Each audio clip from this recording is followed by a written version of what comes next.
The story of Yaa Asantewaa, the warrior queen. Our story begins in the late 19th century in the powerful Ashanti Confederacy, located in what is now modern-day Ghana. For centuries, the Ashanti had maintained a sophisticated and wealthy empire, built on trade and strong cultural values. At the heart of this empire was the golden stool, not just a seat, but the sacred soul and symbol of the entire Ashanti nation. To the Ashanti, the stool was more valuable than any human life or treasure. It embodied the ancestors and the unity of the people. This background of proud sovereignty is essential to understanding the conflict to come. In the town of Bisis lived a woman who would become one of the most legendary figures in African history, Yaa Asantewaa. Born around the 1840s, she was not just any citizen, she was the Queen Mother or Ohima of Ejisu, a key part of the Ashanti Confederacy. The Queen Mother position in Ashanti society was one of immense power and influence. They held the right to nominate chiefs, settle disputes, and, most importantly, possess a vital voice in the highest councils of war and state. Yaa Asantewaa was already a seasoned and respected leader, known for her wisdom and strong will. By the 1890s, the British Empire was aggressively expanding its colonial control in West Africa. The Ashanti, fiercely independent, resisted every attempt to subjugate them, leading to a series of wars. The British, viewing the Ashanti as a major obstacle to their ambitions, sought to dismantle their governance and wealth.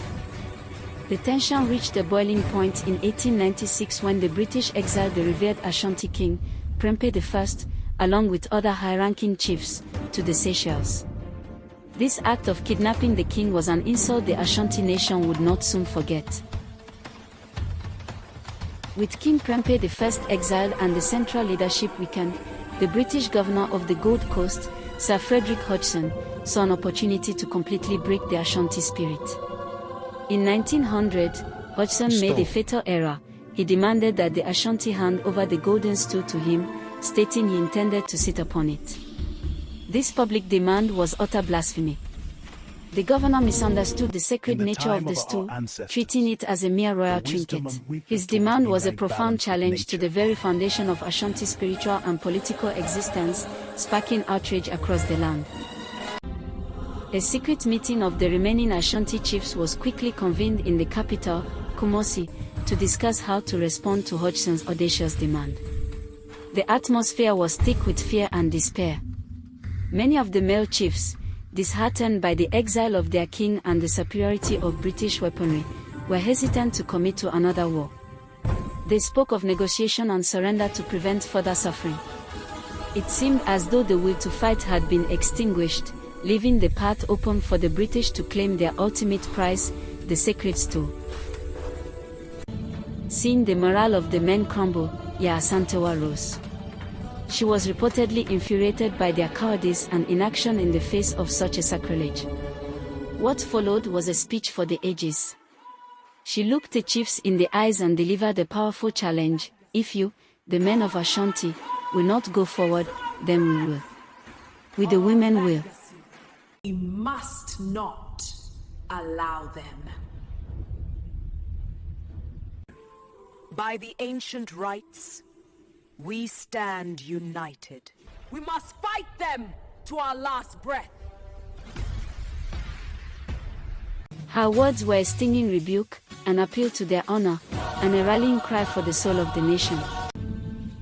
Yaa Asantewaa's electrifying challenge shamed and inspired the chiefs into action. Her speech effectively transformed the gathering from a council of despair into a launchpad for war. Recognizing her courage and fierce resolve, the chiefs immediately appointed her as the field marshal and leader of the unified Ashanti forces, a truly unprecedented role for a woman.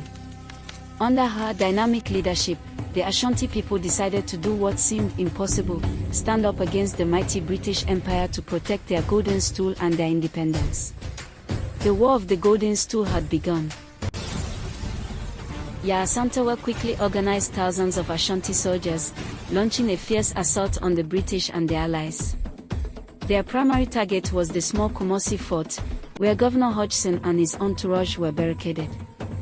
The Ashanti forces, under Yaa Asantewa's command, executed a complete and brutal siege of the fort, trapping the British inside for several months. They demonstrated incredible tenacity and knowledge of the terrain, using guerrilla tactics that continually frustrated the well-equipped colonial forces. The siege showed the world the formidable fighting spirit of the Ashanti people. The siege was relentless. Food supplies inside the fort dwindled, and the British garrison suffered heavily. Realizing the gravity of their situation, Governor Hodgson knew they could not hold out much longer.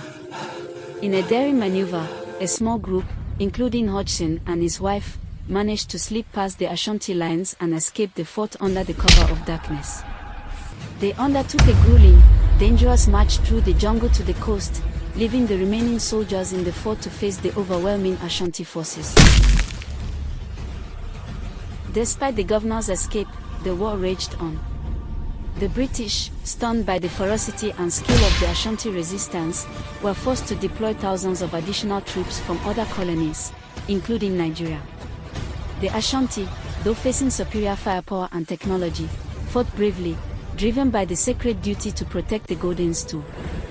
Yaa Asantewaa masterfully maintained the resistance for months, leading the last major war fought by an African nation against the British. The conflict was a testament to the Ashanti's unyielding commitment to freedom.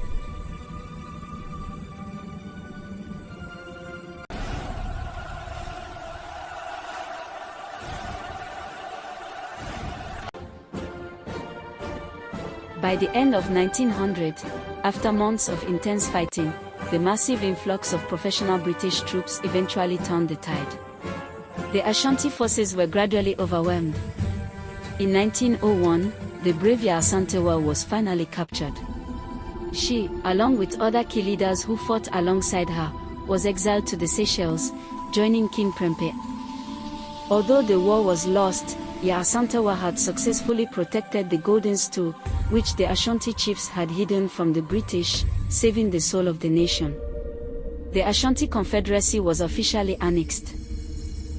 Yaa Asantewaa never returned home. She died in exile on October 17, 1921.